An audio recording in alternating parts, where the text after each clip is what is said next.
You are just in time to hear us talk about the Mind F anime of the season, Yeah. Dandadan. Oh, I've seen some bizarre anime in my time, but this takes the cake. So I believe this is a Shonen Jump series. It used to be that every Shonen Jump battle anime in my mind was, okay, are you a Naruto, are you a One Piece, or are you a Bleach? Like My Hero Academia. Oh, you're a Naruto. Um, oh, what was it? Demon Slayer. Buso, Oh, yeah, Demon Slayer. You're a Bleach. yeah. Uh, the new category seems to be Mind F Supernatural, and I forget whether a Chainsaw Man came out first or Jujutsu Kaisen came out first, but one of them blazed that category as a new fourth way for these battle manga, and this one is firmly in the category of, oh, you're a Chainsaw Man, okay. Yeah. Oh boy. I'll call this more of a Chainsaw Man than a Jujutsu Kaisen because this is much more horny than Jujutsu Kaisen ever was. Yeah. Yeah. This show is very horny, uncomfortably horny in a few places. Yeah. So this one's kind of interesting because there isn't really it's a deuteragonist rather than there being a single protagonist. Mhm. Though I would say that the girl is a bit more of the POV character. Yeah. Yeah. More. Yeah. More so than the guy. Yep. Yeah.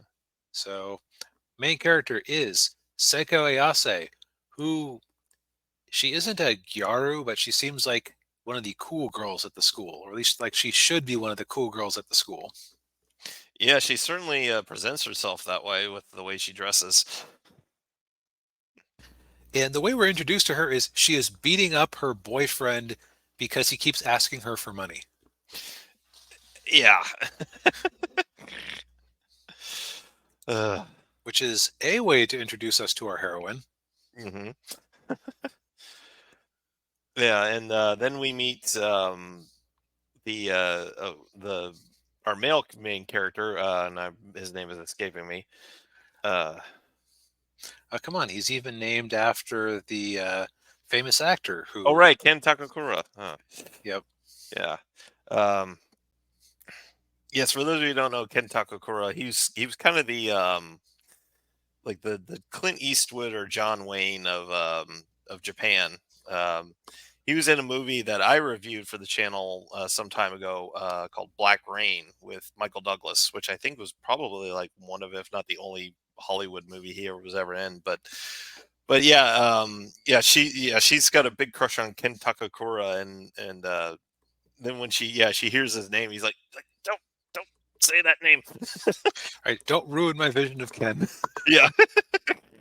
But they're kind of at cross purposes with each other because they get into an argument because she believes in ghosts but not aliens. He believes in aliens but not ghosts. hmm And as they basically challenge each other to go to the other person's hotspot and see who chickens out first. Yes, and then that's when the proverbial excrement hits the fan. Yes, Like, because they both have encounters of the first kind, or yeah, third kind. yeah. Oh, and very very horny first contact too. Man. Yeah, yeah. The poor guy gets possessed by a evil granny ghost who wants to gobble his knob, and I am not taking anything out of context when I put it like that. Nope. Yeah. Where Seiko is taken by a group of three aliens who are like, "Oh, our race is dying out, so we need." I guess it's like a case of Mars needs women. Yeah. Yeah. Yeah, And and yeah, Arcos is like, he thought he got into his cat's catnip when he watched this. And yeah, yeah, yes, D Rhino, yeah, that's Yeah, what in the hell is? Yeah, uh, Yeah. yeah. D-Row says, "What in the hell?" That is an accurate response to the story we are telling you. Yes, yes. And what's interesting is that the possession leaves the guy in possession, blah, repetitive words, of ghost powers, where he can turn into a version of the Turbo Granny, as they call her. But she has actually removed his male parts. Yeah. Yeah. Yes, and he confirms it too because he looks down and it's not there anymore. Yep.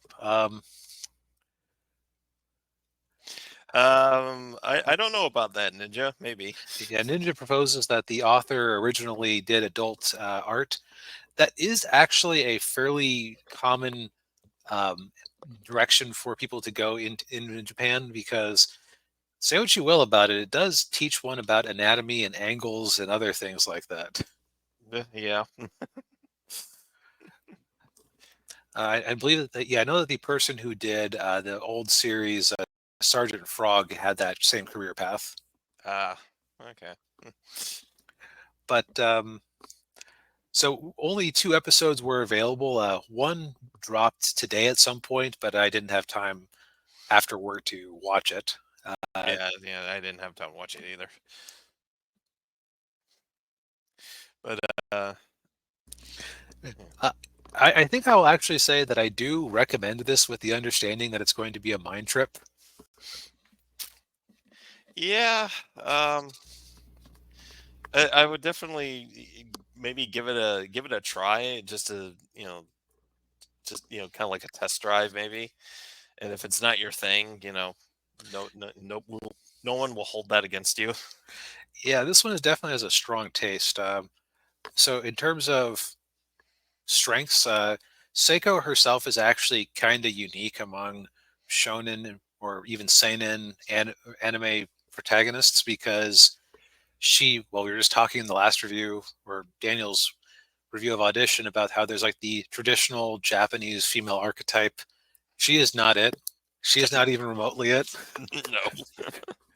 No. And she's very loud and opinionated, and that's plays off very nicely with our main character here's kind of quiet,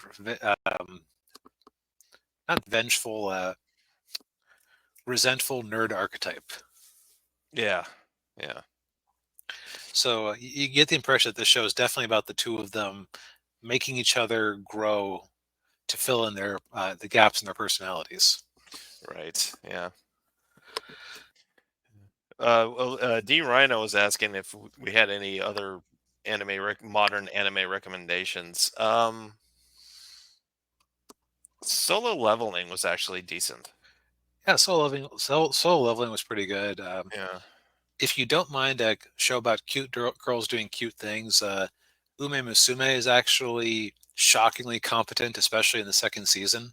Mm, yeah. Which that's the horse girl anime, and I know I sound like silly recommending this, but seriously, it's just like a good sports rivalry arc Yeah.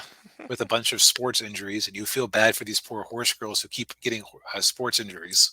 Oof. So it's Jeez. like, wait, what? Why Yeah. why why am I suddenly caring about this? I was just watching this for silly ha-has. Yeah. Man. Uh, Yeah. Yeah.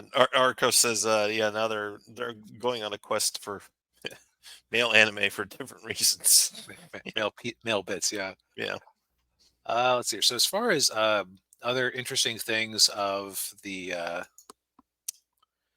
as far as other interesting things about this show, the animation studio was Science Saru, who did the Scott Pilgrim anime we watched earlier. No, I guess it'll be late last year. Yeah. Um, Although I think the animation in this is better. yes, I actually had to go back and reread some of the manga because I thought that they were taking too many liberties, and you know how some anime are, where like they'll have the high detailed thing in some scenes, and they'll switch over to goofy, cartoony bits for others. Yeah. I had misremembered uh, this or the Dandadan. parts of the manga I'd read as not really going in for the goofy stuff, but they absolutely did. So this is a very good recreation of that. Yeah. All right. And also the opening theme was done by Creepy nuts. Creepy Nuts, who did the second opening for what do you Uh, call it? Mashal. Thank you. I just could not think of it. Mashal, because I've gotten so used to hearing their bring brung bring brung bring brung bong Well, songs yeah, sung by different people that I don't even associate with Mashal anymore. yeah, I'll say that their dan da dan dan da dan dan yeah, opening is not quite as catchy as that one, but it would be hard to be as catchy as that one. yeah, yeah, yeah. That's a tough act to follow. It's still suitably catchy. Yeah. What's also interesting from a design perspective, and this is one of those things where watching a lot of Ultraman over the last few years with some friends opened my third eye to a lot of things in anime and manga and just Japanese sci-fi in general. Yeah. Like Ultraman is like their Star Trek, Star Wars, and Superman combined in one Yeah. in terms of cultural impact. So the opening is full of visual references to the openings for the original Ultraman and Ultra 7, Mm. which Daniel can confirm since I showed him the opening and said, "Hey, wait a minute." Yeah. And the alien designs are so reminiscent of classic Ultraman and Ultra 7. Mhm. Like what an American watcher who wasn't familiar with that might just think was a completely original creepy alien design. Like it's more like this is like yokai versus Ultraman in terms of visual aesthetic. Okay. It also plays with the interesting idea that there's like a shared origin for these paranormal events. So I don't know how that's going to progress, but Yeah, yeah. There's a lot of yeah. There's yeah. You got two vastly different things going on, and it's yeah different like areas of like yeah the paranormal and then aliens. And it's like how are they